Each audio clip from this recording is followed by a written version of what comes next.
नमस्कार, आप देख रहे हैं खबर फास्ट। तो मैं हूं आपके साथ शमशेर सिंह। कोरोना महामारी एक ऐसी बीमारी जिससे पस्त है दुनिया सारी। संकट की इस घड़ी में बाहर निकलने के लिए बेताबी बढ़ रही है और इस बढ़ती बेताबी के बीच मानसिक तनाव भी ज्यादा हो रहा है। और इस तनाव को दूर करने के लिए खबर फास्ट की ये कोशिश है कि आपको ऐसी हस्तियों से मिलवाएं जो आपके लिए प्रेरक हों, इसके साथ ही उनकी जीवन शैली से हम कुछ सीख सकें। आज एक ऐसी हस्ती से आपको मिलवाने जा रहे हैं जो महिला सशक्तिकरण की पहली ऐसी मिसाल हैं जिन्होंने WWE के दंगल में अपना परचम लहराया है। वो जब दंगल में दम भरती हैं तो बड़े बड़े सूरमाओं के पसीने छूट जाते हैं। जी हां, हम बात कर रहे हैं राष्ट्रपति अवॉर्डी, भारत की प्रथम महिला WWE रेसलर कविता देवी की। कविता देवी कई WWE अंतरराष्ट्रीय रेसलिंग इवेंट में भाग ले चुकी हैं और कई बड़ी रेसलर को रिंग में पटखनी दे चुकी हैं। कविता देवी केवल WWE रेसलर ही नहीं हैं, बल्कि भारत की स्टार वेटलिफ्टर हैं जिन्होंने साउथ एशियन गेम्स में स्वर्ण पदक जीता है। इसके साथ ही उन्होंने कई बार वेटलिफ्टिंग की नेशनल इवेंट में भी गोल्ड मेडल हासिल किया। कविता देवी वुशु की भी नेशनल चैंपियन हैं। वहीं कविता देवी ने रशिया में आयोजित मिक्स मार्शल आर्ट की वर्ल्ड चैंपियनशिप में दूसरा स्थान हासिल किया है। इसके अलावा उन्होंने और भी बहुत सारी उपलब्धियां हासिल की हैं और कुल मिलाकर यह कहा जा सकता है कि वो भारत का शौर्य हैं, भारत का गौरव है, गरिमा है और ताकत का प्रतीक होने के साथ साथ महिला सशक्तिकरण का एक बहुत बड़ा उदाहरण है। और वो इस वक्त हमारे साथ सीधी जुड़ चुकी हैं। कविता जी, बहुत बहुत स्वागत है आपका खबर फास्ट पर। नमस्कार जी। नमस्कार जी नमस्कार कविता जी। कविता जी, आपकी ताकत से बड़े बड़े सूरमा जो है वो मैदान छोड़कर भागते हमने देखे हैं। जब WWE के दंगल में आप दम भरती हैं, लेकिन आज एक बहुत बड़ी चिंता देश के सामने आ गई है। उन लोगों का मनोबल जो है वो बहुत कमजोर हो गया है जो कोरोना से डरते हैं। लेकिन आप तो ऐसी ऐसी महिला पहलवानों के सामने जाकर खड़ी हो जाती हैं जिन्होंने बहुत से रिकॉर्ड बनाए। लेकिन हम देखते हैं कि आपका जो मानसिक संतुलन है, जो ताकत है और जो निडरता है वो उतनी ज्यादा बनी रहती है जितनी कि आप किसी भी आम पहलवान से मुकाबला करती हैं। तो ऐसे लोगों को क्या कहेंगे आप? पहले इसी पे बात करेंगे, जो लोग दिमागी तौर पर थोड़े निराश हो चुके हैं इस वजह से कि कोरोना का डर उनके दिमाग में है। जी बिल्कुल। मैं ये कहना चाहूंगी कि आज कोरोना एक महामारी का रूप ले चुका है और इसमें घबराने की जरूरत नहीं है। मैं देशवासियों को ये कहना चाहूंगी कि अगर ये ताकत का मामला होता तो हम ही लोग निपट लेते उससे, लेकिन ये तो एक महामारी है। इसमें सबको अपना ख्याल रखना पड़ेगा, सोशल डिस्टेंसिंग रखनी पड़ेगी, जो भी सरकार की तरफ से हिदायतें आती हैं उनको फॉलो करना पड़ेगा। लॉकडाउन के अंदर हमारे मोदी जी बहुत अच्छे कदम उठा रहे हैं समय समय पर। तो मेरा जो निराश लोग हो चुके हैं उनको ये कहना चाहूंगी कि निराश बिल्कुल ना हो, जो भी आदेश है उनका पालन करें और सुबह शाम अपना जो भी है इम्यूनिटी सिस्टम है उसको इम्प्रूव करने के लिए जो भी वर्कआउट है या खान पान का ध्यान दें, घर में कसरत करें, बाहर न जाकर। तो ये छोटी छोटी बातें हैं जो आपको बचा सकती हैं, आपके देश के लिए एक सहायता आप कर सकते हैं घर में बैठकर। वही आपको करना है और वही सरकार आपसे बार बार गुजारिश करती है और वही हम लोग भी अपने सोशल मीडिया के माध्यम से लोगों को अवेयर करते रहते हैं समय समय पर। तो कुछ लोग हैं जो पालन नहीं कर पा रहे हैं, या तो उनकी बेवकूफ़ी है या नादानी है या इस चीज़ को सीरियस नहीं ले रहे हैं। लेकिन उनको ये समझ लेना चाहिए कि इसका भुगतान उनके पूरे परिवार को, पूरे देश को करना पड़ सकता है। इसलिए नासमझी को छोड़कर एक समझदार, एक जिम्मेदार नागरिक बनकर इस बुरे वक्त में पूरे देश का सहयोग करें। बिल्कुल, बहुत बढ़िया आपने संदेश दिया है कविता जी। लेकिन आपकी जो अब के उसको लेकर बात को, प्रैक्टिस को लेकर बात मैं करूँ, देखिए आप लोगों को पहलवान चाहिए लड़ने के लिए, सामने वाला भी उतना ही बलशाली होना चाहिए। लेकिन आजकल लॉकडाउन चल रहा है और मैंने आपके वीडियोस देखे हैं जिनमें आप घर पर ही वर्कआउट कर रही हैं। तो ये तो आप भी, आपने जिस तरह से लोगों को बताया और आप इसको बखूबी समझती भी हैं कि इसके पीछे के जो बड़े मायने क्या हैं, अगर हम ऐसा नहीं करेंगे तो फिर हमारे लिए मुश्किल खड़ी हो सकती है। तो आप अपना जो वर्कआउट है वो कैसे, कितना वक्त उसको देती हैं आजकल और कैसे कर पाती हैं घर में? मैं देखिए सुबह का वर्कआउट, शाम का वर्कआउट, डेली अपना 2-2 घंटे सुबह योगा प्राणायाम करती हूँ, अपना शारीरिक अभ्यास करती हूँ जो भी, क्योंकि मैं एक प्रोफेशनल रेसलर हूँ। उस तरीके से मेरा वर्कआउट कुछ हार्ड भी हो जाता है, वेट के साथ मुझे स्क्वाट और सारी चीजें करनी पड़ती हैं, वो डिफरेंट है। लेकिन जो नॉर्मल पीपल है जो घर में रह रहे हैं, वो सुबह शाम योगा प्राणायाम करके, थोड़ी बहुत फिजिकली एक्टिविटी करके और खान पान को ध्यान में रख के इस चीज से बच सकते हैं, इस चीज का ध्यान रख सकते हैं। अब मेरा सुबह शाम का, और फिर मैं घर में जो भी काम होते हैं उनमें भी मैं हाथ बंटवाती हूँ। सारे काम जो घर के होते हैं, मेरी सिस्टर इन लॉ है वो काम करती हैं, तो जो भी मुझे काम होता है मिल बांट कर हम लोग काम करते हैं। तो इसमें पूरा दिन की जो है एक्टिविटी हो जाती है और शाम को नींद भी अच्छी आती है और अपना साफ सफाई का ध्यान रखते हैं सब। तो यही बातें हैं छोटी छोटी जो करनी यही चाहिए। यही वजह है कि जो हार्ड केडी है वो सॉफ्ट केडी भी है, क्योंकि हार्ड उनके लिए है जब रिंग में जब बीबी बुलबुल जैसे पहलवान सामने आते हैं उनको उठाकर पटक देती है और इतना वीडियो वायरल होता है और लोगों के दिमाग में जाता है कि सलवार कमीज पहने ये हरियाणा की लड़की ने क्या कर दिया है। हालांकि आजकल जैसे आपके शादीशुदा जिंदगी की बात करूं तो वो यूपी से कनेक्ट है, लेकिन यूपी और हरियाणा में कोई ज्यादा अंतर नहीं है। वहां का भी कल्चर उसी तरीके का जैसा हरियाणा का है। तो ये जो सॉफ्ट केडी हैं और जो हार्ड केडी हैं, इनमें जो अंतर है वो कैसे आप बयां करेंगे? जैसे आपने कुछ कहा भी है, लेकिन उस हार्ड केडी की बात मैं करूं, ये नाम कैसे आपका पड़ा? देखिए, हार्ड केडी इसमें शुरू में ये हार्ड आ जाता है। हार्ड में शुरू से ही बहुत ज्यादा हार्ड वर्क किया है। मैंने लड़कों के साथ कंधे से कंधा मिलाकर बराबर मेहनत करी है, पसीना बहाया है। तो बचपन से ही मुझे ये आदत थी, जितनी भी टफ सिचुएशन हुई उसको सामने देखकर मैं उससे भी ज्यादा स्ट्रांगली उसके सामने खड़ी होके मैंने उस चीज का सामना किया है। और ये हाड़केडी नाम जो दिया है ये मैं अपना गुरु मानती हूँ। द ग्रेट खली हमारे हिंदुस्तान के पहले चैंपियन बने हैं, तो उनके अंडर में मैंने इसकी WWE की ट्रेनिंग ली है। तो उन्होंने जब मेरा वर्कआउट देखा तो इस वजह से उन्होंने ही मुझे ये नाम दिया था हार्ड केडी। क्योंकि जब उससे पहले भी मैं वेट लिफ्टिंग कई साल, मेरा 15-16 साल का कैरियर रहा है लिफ्टिंग में। तो लिफ्टिंग के दौरान लोहा शरीर के साथ टक्कर ले लेके लोहा शरीर बिल्कुल लोहा ही बन जाता है। और फिर जो लड़के थे उनसे बराबर लड़कियां और भी थी, लेकिन वो मेरे बराबरी नहीं कर पाती थी, लड़कों के बराबर में वर्कआउट करती थी। और ये सारी चीजें जो है इसमें खली सर ने वॉच किया कि भाई हाँ लड़की में दम है। और दूसरी बात जो आप बुलबुल की बात कर रहे हैं, वो उस टाइम बहुत ज्यादा ओवरवेट थी, 100 प्लस थी वो, आई थिंक 125 केजी होंगी। और मैं सिर्फ फर्स्ट टाइम वहाँ पे गई थी। कुछ होता है हमारे, हम मतलब जाटों का खून कुछ ज्यादा ही उबाल मारता है जब कोई इस तरह की सिचुएशन आ जाती है कि चुनौती देता है। हाँ। रिंग में खड़ी हो गई जब वो चुनौती दे रही थी, वो पूरे हिंदुस्तान के लड़कों को भी चुनौतियां दे रही थी, लड़कियों को। मैंने पूरी पब्लिक में से हाथ उठा के मैंने कहा लड़कों की तो छोड़िए आप, मैं एक लड़की हूँ, मैं आपका चैलेंज एक्सेप्ट करती हूँ, मुझे ही हरा के दिखा दीजिए। तो वहाँ पे मैंने जिस हालत में मैं थी सूट सलवार में, उसी हालत में मैंने उसको जैसा मुझे आया, मुझे टेक्निकल वगैरह आई डोंट नथिंग, तो मैंने देसी तरीके से उसको उठा उठा के पटका था। तो वो चीज इतनी वायरल हो गई थी। तो मतलब कहने का यही है कि जो डीएनए होता है ना वो अलग ही होता है। एक शुरू से ही चीजें दिमाग में कि खेल और पुरुषों के बराबर। एक्चुअली मेरे घर में जो है कभी इस तरह का माहौल नहीं हुआ कि ये लड़का है या लड़की है। हम 5 भाई बहन है, हमें बराबर का खान पान। मैं खेल में थी तो मुझे अलग से भाई से भी अलग से मुझे खाने को और कभी एहसास नहीं होने दिया। पूरा सपोर्ट रहा हमेशा। तो मुझे समाज की तरफ से भी और परिवार की तरफ से भी कभी इस चीज का एहसास नहीं, अपने आप को मैंने कमजोर कभी महसूस ही नहीं किया। तो आपके खेल को लेकर बात करें, आपने शुरुआत जो है वेट लिफ्टिंग से, उसके बाद आपने मार्शल आर्ट्स में भी अपना भाग्य आजमाया, वहां भी आपने चुनौतियां खूब ली और चुनौतियों का सामना किया। वुशु में भी आपने चैंपियनशिप में जो है, वर्ल्ड चैंपियनशिप की बात करूं रशिया में हुई थी, वहां पर आपने सेकंड पोजीशन हासिल की। लेकिन इसके बाद अचानक से ये परिवर्तन आना, अचानक से आपको ये लगने लगा कि अब तो मुझे WWE करनी है, उसको अब करियर बनाना है, तो ये सब चीजें छोड़कर वहां जाने का कैसे मन हुआ? एक्चुअली बात काफी लंबी है और कई सालों का स्ट्रगल है मेरा। जब मैं वेट लिफ्टिंग करती थी, फिर मैं वुशु में आई, फिर मैं मिक्स मार्शल आर्ट में आई, उसके बाद मैं WWE में आई हूँ। तो इसके बीच में जो है हर खिलाड़ी जो मेहनत करता है उसका एक ही सपना होता है, नाम पाने का, प्रसिद्धि पाने का, पैसा पाने का, ताकि उसके परिवार को सही तरीके से चला सके, अपना परिवार सही चला सके।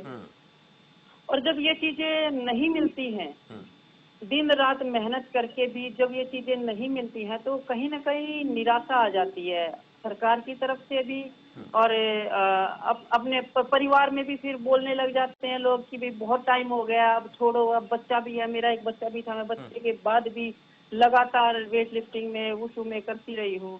तो एक सिचुएशन ऐसी टाइम ऐसा आ गया था कि भाई नौकरी जो मेरी इच्छा थी, मैं चैंपियन होने के बावजूद भी अगर मैं कांस्टेबल में जाती हूँ तो ये मुझे मेरी ईगो हर्ट होती थी इसमें कि मुझे लाइन में लगना पड़ता है नौकरी के लिए, इतना सब कुछ करते हुए, वर्ल्ड चैंपियनशिप में मेडल लेके, नेशनल चैंपियन, नेशनल गेम्स में मेडल लेके, सेफ गेम्स में, उसके बाद भी लाइन में लग के मुझे अपने कागज लेके खड़ी होती हूँ तो मेरी ईगो हर्ट होती थी और मुझे अपने आप पे शर्म आती थी कि क्यों, आपकी मतलब इस देश की हालत देखो, इतना करने के बावजूद भी अगर मैं लाइन में भीख मांग रही हूँ तो मेरा करने का फायदा क्या हुआ। खिलाड़ी जो आगे है वो बढ़कर घर से सरकारों को कदम उठाना चाहिए। ऐसे अंतर्राष्ट्रीय खिलाड़ी जो एशियन गेम्स में अपना गेम्स में अच्छा प्रदर्शन कर चुके हैं, वर्ल्ड चैंपियनशिप में पदक ला चुके हैं, तो ऐसे लोगों को तो आगे बढ़कर सरकार को सपोर्ट करना चाहिए। बिल्कुल, बहुत सारे अवार्ड हैं, स्टेट अवार्ड है, नेशनल अवार्ड है, कितने अवार्ड हैं जिससे एक खिलाड़ी का घर चल सकता है, परिवार अच्छे से पल सकता है। लेकिन इन चीजों पे ध्यान नहीं दिया जाता है, नीतियां बनती हैं वो सिर्फ कागजों में रह जाती हैं, फॉलो नहीं होती हैं सही तरीके से, कहीं पर होती हैं लेकिन बीच में बहुत बहुत कुछ हो जाता है। तो ये सारी चीजों से मैं निराश होकर एक बार तो मैं घर पे बिल्कुल बैठ गई थी कि भी मेरा भी परिवार है, मेरा भी बच्चा है जो मेरे बिना उसकी स्कूलिंग खराब हो रही है, मुझे इस पे ध्यान देना चाहिए। लेकिन बाद में जो अंदर जो बचपन से मैंने जो सपने देखे थे वो मुझे झंझोड़ रहे थे कि नहीं, इतने साल जब वेस्ट कर दिए तो बैठ नहीं सकती, रास्ता चाहे कोई भी हो लेकिन मुझे कामयाब होके दिखाना है। मेरा टारगेट था कामयाब होना, एक नाम कमाना, देश का नाम रोशन करना। तो मुझे लकीली WWE का एक ऐसा प्लेटफॉर्म मिला और वो प्लेटफॉर्म 130 करोड़ लोग हैं उनमें से सिर्फ मुझे क्यों मिला, क्योंकि मैं डिजर्व करती थी उस चीज को। मैंने 15, 16, 17 साल की मेरी लगातार की मेहनत थी, शरीर को मैंने तपा रखा था, लोहा बना रखा था। WWE अमेरिका में बैठे लोगों ने मुझे इस चीज को वॉच किया और उन्होंने मुझे इनवाइट किया दुबई में ट्राई आउट के लिए। वहां पे मैं गई, यहाँ से 7 लड़के और मैं अकेली लड़की गई थी ट्राई आउट देने के लिए। वहां से सिर्फ मैं अकेली सिलेक्ट हुई थी, लड़के भी सिलेक्ट हुए थे उस टाइम पे। तो उन लोगों ने मुझे वॉच किया वहाँ पे। मैं आज सूट सलवार पहनकर आज भी मैं सिर्फ अपने देश की संस्कृति के लिए, ताकि मेरे बाद जो भी लड़कियां आए उनको ये घर वाले या देश ये ना कहे कि भी WWE वहाँ पर जो रेसलर होते हैं उनका कॉस्ट्यूम, उनका गियर बिल्कुल डिफरेंट होता है उनके कल्चर के हिसाब से। मैं उनको गलत नहीं बोलूंगी, लेकिन हमारा कल्चर बहुत डिफरेंट है, सादा है, सादगी वाला है। मैं सूट सलवार लेके इसलिए गई कि बाकी लड़कियां जो आए उनको इस तरह का बैरियर ना आए आगे। तो ये मेरी कहानी रही कि WWE में, इसलिए मुझे आना पड़ा। और आज जिस तरीके से आपने जो मुकाम हासिल किया है उसके पीछे की जो लंबी कहानी आपने बताई है, हम भी हमारे दर्शकों से आपके थ्रू यही जो है ना चाहते हैं कि आप अपनी बेटियों को, अपने परिवार की जो महिलाएं हैं उनको आगे बढ़ने से ना रोकें। आपके जीवन की बात करूं तो आपके परिवार में आपके भाई बहनों ने, आपके परिवार में आपके माता पिता ने आपको आगे बढ़ाया, लेकिन शादीशुदा जिंदगी में देखते हैं बहुत सी परेशानियां आती हैं, लेकिन आपके पति ने अपना खेल जो वॉलीबॉल खुद खेलते थे उसको त्यागा, आपका हौसला बढ़ाया और आज भी वो आपके साथ खड़े हुए हैं। तो हम, हमारे दर्शक जो इस वक्त सुन रहे हैं, कविता देवी जी को सुन रहे हैं या हमारी बात सुन रहे हैं, वो जरा गौर से सुने कि लड़कियां जो हैं वो लड़कों से किसी भी लिहाज से कम नहीं है। और हरियाणा में तो कहावत भी है कि मारी छोरी छोरा तो कम है के। कविता जी। जी, और ये भी कह सकते हैं कि भारतीय नारी सब पे भारी।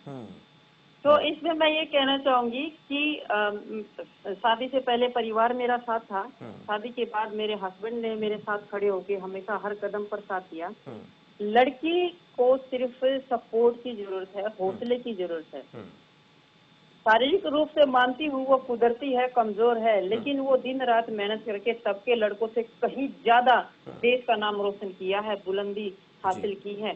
चाहे वो एवरेस्ट पे हो, चाहे वो आसमान में हो, चाहे वो WWE में हो, कहीं भी हो, लड़कियां पढ़ाई में किसी भी क्षेत्र में पीछे नहीं है लड़कों से। और फिर भी लड़कियों को कहा जाता है कि लड़कियां कमजोर नहीं है, लड़कियों को बार बार। मैं तो ये भी नहीं कहना चाहती कि लड़कियां आप कमजोर ना समझो अपने आप को, वो कमजोर है ही नहीं, समाज ने उनको कमजोर बना के रखा है, ऐसी विचारधारा लोगों के दिमाग में है। कि लड़का लड़की का जो फर्क है वो निकल ही नहीं पा रहा है। लड़कियों ने साबित कर दिया है, उसके बावजूद भी आदमी के दिमाग से ये बात नहीं निकल पा रही है। कहीं ना कहीं फिर भी लड़कियों का शोषण होता है, महिलाओं का शोषण होता है हर जगह, और मैं इस चीज के सख्त खिलाफ हूँ। अच्छा, आप के परिवार को लेकर थोड़ा चर्चा करेंगे। जब आप स्कूल में पढ़ती थी और जैसे आपने कहा कि आप शुरू से ही जो है हार्ड वर्क करती रही हैं, जब आप स्कूल में पढ़ती थी, जहाँ तक मेरी जानकारी है गर्ल्स स्कूल में आप पढ़ी हैं, तो वहाँ पर देखते कई बार लड़कियों में भी किसी बात को लेकर जो है कोई मनमुटाव हो जाता है। तो क्या कभी आपने वहाँ पर भी अपना वो अंदाज दिखाया जो अब आप रिंग में दिखाती हैं, या फिर किसी की इतनी हिम्मत नहीं होती थी कविता के साथ मुकाबला करे? देखिए, मैं आपको बताऊं, जब मैं गांव में स्कूल में पढ़ती थी, मैं इतनी सिंपल, इतनी सीधी, बिना मैं बोलती नहीं थी, इतनी शरीफ लड़की थी। और आज ये हैरानी वाली बात है कि एक गांव में सीधी सादी लड़की आज अमेरिका में कैसे बैठ कर प्रैक्टिस करती है। यही तो सबसे बड़ी बात है। लेकिन हाँ, लगन मेरी हमेशा से थी। स्कूल में भी जो 26 जनवरी पे, 15 अगस्त पे जो छोटे छोटे गेम्स होते हैं, हर चीज में मैं फर्स्ट होती थी। और उस टाइम मेरी नोट के पेन फर्स्ट प्राइज होते थे, वो मेरे को प्राइज मिलते थे। तो वहां से मेरी कहानी शुरू हुई है। वो सारी चीजें देख के मेरे जो बड़े भाई हैं संजय दलाल जी, उन्होंने मेरे परिवार को एग्री किया था कि कविता को जो है खेल में इंटरेस्ट है, हाइट अच्छी है, ये खेल में आगे निकल सकती है। मेरे परिवार मना करता था, परिवार, रिश्तेदारों ने मना किया, जो चाचे ताऊ होते हैं उन लोगों ने विरोध किया कि अरे लड़की पर क्यों इतना खर्च कर रहे हो, शादी के बाद ये तो पति को कमा के देगी, तुम्हें क्या देगी, तुम ऐसा इसके पीछे क्यों लगे हो। तो मेरे भाई ने मुझे सिर्फ एक बात कही थी कि कविता, अगर तुझे इस समाज की सोच बदलनी है तो तू सिर्फ मैदान देख, इस समाज को मैं हैंडल करूंगा, तू पीछे मुड़ के मत देखना। तो वो बात मेरे दिमाग में ऐसी बैठ गई थी। तो मैं तो बाहर निकल गई थी प्रैक्टिस करने। बाद में ताने होते हैं, परिवार के, रिश्तेदारों के, आर्थिक समस्याएं भी आई, हर तरह की समस्या आई, लेकिन मेरे परिवार ने मुझे एहसास नहीं होने दी। बहुत बढ़िया। इसी तरह बिल्कुल जी जी। अच्छा कविता जी, खाने को लेकर बात कर लेते हैं। हम देखते हैं कि जो WWE के जो पहलवान होते हैं, रेसलर जो होते हैं, उनका जो उनकी डाइट होती है बहुत उत्तम दर्जे की होती है। अब तो खैर तमाम तरह की चीज़ें आ गई हैं, लेकिन उससे पहले जैसे स्कूल में पढ़ी आप, वेट लिफ्टिंग आप करती थी, तो अक्सर हम देखते हैं हरियाणा में जो खान पान होता है पहलवानों का, दूध होता है, चूरमा, और भी तो तमाम घरेलू दही की बात कर लेते हैं, वो खाना होता है। तो आपको उनमें से क्या ज़्यादा पसंद है? क्योंकि लोग आजकल घरों में कैद हैं कोरोना के चलते और बाहर का खा नहीं रहे हैं, ताकि आप उनको एक मैसेज विदेश संदेश दें कि इनमें से ये खाओगे तो इम्यूनिटी स्ट्रॉन्ग रहेगी और आप भी मेरे जैसे बन सकते हो। देखिए, अब मेरा जो अलग से मेरा डाइट होता है, इसमें प्रोटीन सप्लीमेंट मैं जरूर लेती हूँ, क्योंकि वर्कआउट के बाद इतनी चीजें, हमारा आजकल का खान पान भी उतना मजबूत, स्ट्रोंग, हेल्दी नहीं रहा है। हर जगह दवाइयाँ इस्तेमाल होती हैं, खेतों में भी। तो इस चीज को बैलेंस करने के लिए मुझे एक्स्ट्रा एफर्ट थोड़ा करना पड़ता है। बाकी मैं देसी खाने पे ज्यादा पसंद करती हूँ। इसमें दही है, सब्जियां हैं, वेजिटेबल्स जितनी भी हैं, और हलवा मुझे बहुत पसंद है, और दूध का मैं बहुत ज्यादा प्रयोग करती हूँ। अच्छा, दूध हलवा में कौन पानी सा? की आप तरह भी है। आटे का ज्यादा अच्छा लगता है कि सूजी का? अपने घरों में तो ज्यादातर वही बनता है, दोनों में से कौन सा ज्यादा आपको अच्छा लगता है? जी, मैं बेसन का हलवा आप खाती हूँ। बिल्कुल। ये जी। आप। तो हाँ जी जी, ठीक है, बोलिए। आज के वातावरण को देखकर एज पे डिपेंड करता है कि जो बड़ी एज के लोग हैं उनको ज्यादा तला भुना या घी इस तरह का सूट नहीं करेगा, और बाकी स्पोर्ट्समैन है उनको तो हर चीज हजम हो जाती है। तो तला भुने से परहेज करें, और जो जंक फूड है उस चीज को ना इस्तेमाल करें। बाकी घर में देसी चीज है वो चीज ज्यादा इस्तेमाल करें, वो बेटर रहेगा। ससुराल में, अब थोड़ा ससुराल का जिक्र भी कर लेते हैं। खाने पीने को लेकर बात हुई, ससुराल में आपके पति आपको सपोर्ट करते हैं, आपका बेटा भी अब बड़ा हो रहा है, तो उसको लेकर आपने क्या तैयारियां की हैं? दूसरा, परिवार में जैसे सास ससुर भी होते हैं, तो अक्सर हम देखते हैं कि हमारे जो ग्रामीण अंचल में हमारे जो परिवार होते हैं, वो अक्सर चाहे बेटियां हो चाहे बहुएं हों, उनके ऊपर थोड़ा सा दबाव बना के, या उनको दबाव ना कह के उनको परिवार के अंदर ही, परिवार की चार दीवारें में रहने के लिए बात करते हैं। और वहाँ के परिवार का कैसा माहौल है आपके? देखिए, गांव गांव जैसा ही होता है वो, चाहे यूपी में हो चाहे हरियाणा में हो। लेकिन फर्क इतना है कि जो परिवार एजुकेटेड है, जो समझदार परिवार है, आज के हिसाब से चलता है, कदम से कदम मिलाकर, वही लोग उन्नति कर पाते हैं, वही आगे बढ़ पाते हैं। और इसका उदाहरण मेरा परिवार है। मेरे जो सास ससुर हैं वो भी काफी एजुकेटेड हैं, पढ़े लिखे समझदार हैं। हस्बैंड है मेरे हर समय साथ देते ही हैं, वो भी एक खिलाड़ी रहे हैं वॉलीबॉल के अंतर्राष्ट्रीय। तो मुझे इस तरह की दिक्कत कभी नहीं आई और मैं भी अपना पूरा फैमिली का सपोर्ट करती हूँ, चाहे वो किसी भी तरीके का हेल्प हो। और बच्चा है मेरा 8 साल का हो जाएगा जुलाई में। तो मैं तो इसको भी कहती हूँ कि मेरे से ज्यादा इसने मुझे बहुत ज्यादा सपोर्ट किया है। जब ये छोटा सा था 18 महीने का, तभी मैंने इसको अपने मेरी सिस्टर इन लॉ के पास छोड़ दिया था। और तब से ही मैं 6 महीने बाद, कभी 1 साल बाद इससे मिलती थी। लेकिन इस बच्चे ने मुझे कभी तंग नहीं किया। और आज ये जब भी मैं खाना खाती हूँ या मैं थोड़ा सा खाना छोड़ भी दूँ तो ये मुझको बोलता है कि मम्मी आपको फाइट करनी है, आपको खाना है, पूरा खाना है। और बादाम वगैरह होते हैं वो करके उसका जूस बना के दूध के साथ मिक्स करके वो सब हस्बैंड और ये दोनों मिलके बनाते हैं जब मैं वर्कआउट करती हूँ। तो पूरी फैमिली का सपोर्ट है। फैमिली ने बच्चे को संभाला, उस बच्चे की तरफ से मैं निश्चिंत रही और अपने वर्कआउट पे ध्यान दे पाई, अपने गेम पे टारगेट पे ध्यान दे पाई।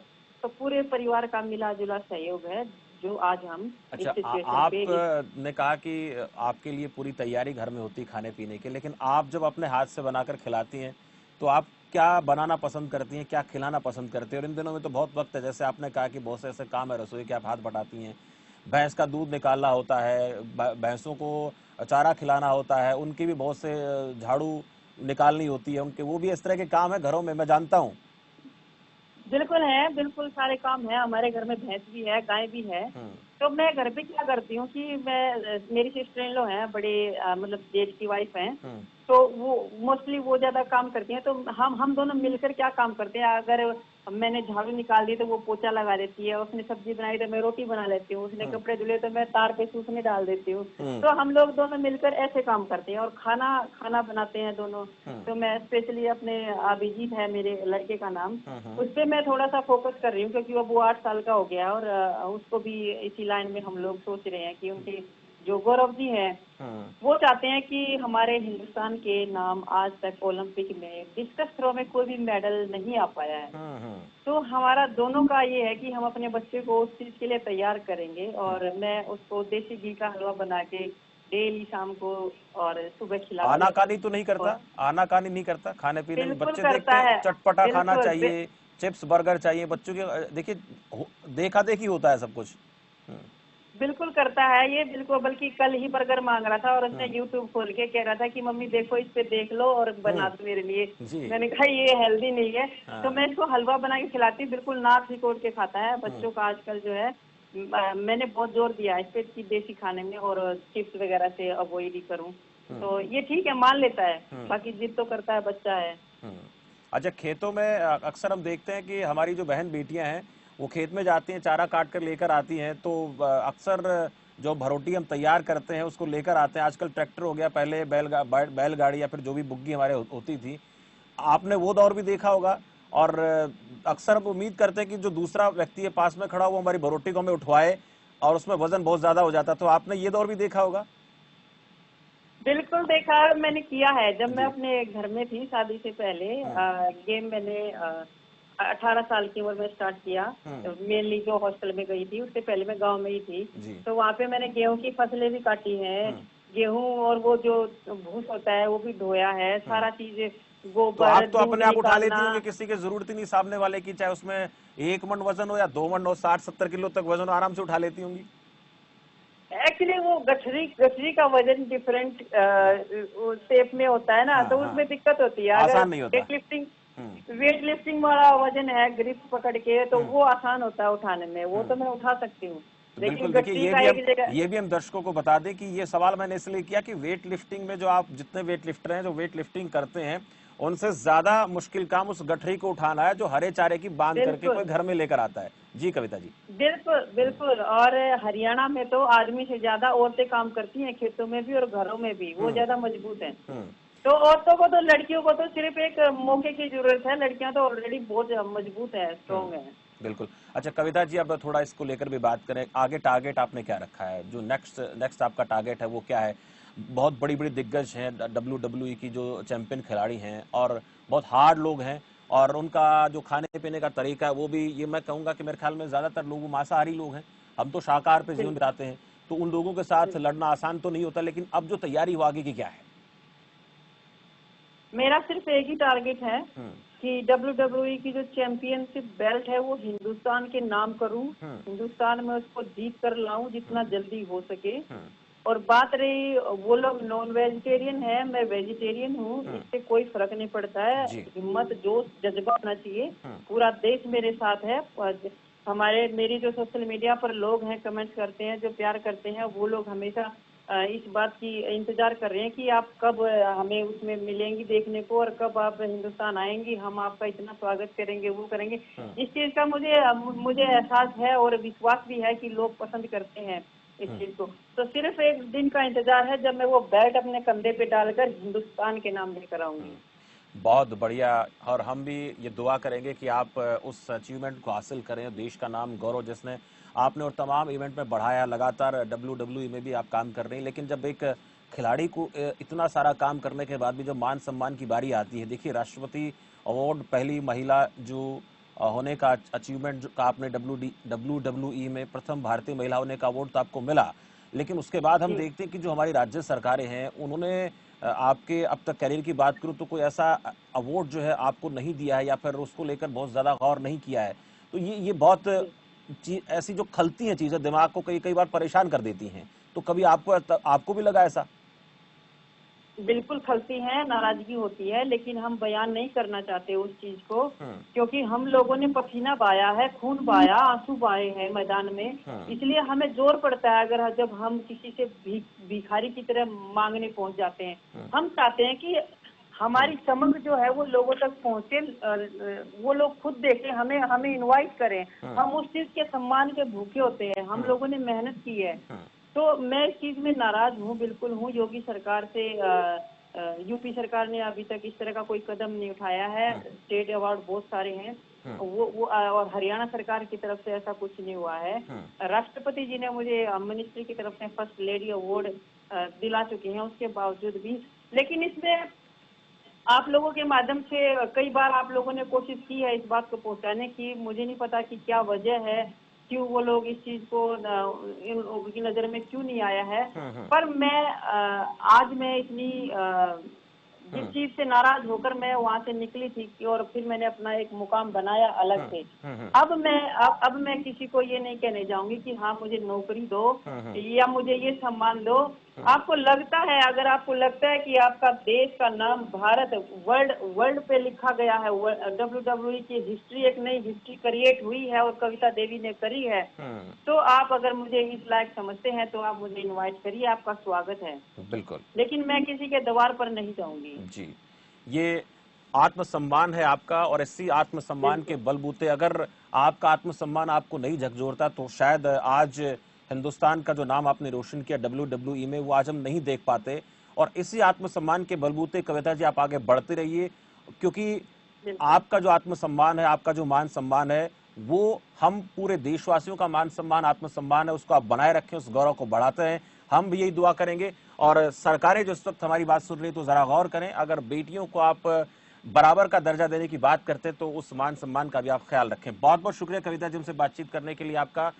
तो कविता देवी हमारे साथ बातचीत कर रही थी, हिंदुस्तान की पहली महिला रेसलर WWE में, जिन्होंने अंतर्राष्ट्रीय स्तर पर भारत को पहचान दिलाई और भारतीय संस्कृति का ख्याल रखते हुए ये जितनी भी इवेंट होती हैं वो लड़ती हैं।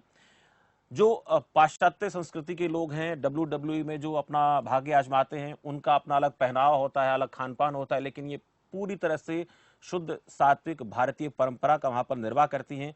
लेकिन एक तकलीफ इनके मन में जरूर है कि जितना इन्होंने अचीव किया है उसके लिहाज से मान सम्मान की जब बारी आती है तो वो जरूर सरकारों ने ध्यान नहीं दिया, तो उसकी तरफ ख्याल देना चाहिए, उसकी तरफ ध्यान सरकारों को देना चाहिए। लेकिन हम यही दुआ करेंगे कि वो इसी तरह से भारत का मान सम्मान गौरव बढ़ाती रहें और देश का नाम रोशन करती रहें, स्वर्णिम अक्षरों में भारत का नाम जो है वो लिखती रहें। फिलहाल इस खास चर्चा में इतना ही, मुझे दीजिए इजाजत और आप देखते रहिए खबर फास्ट।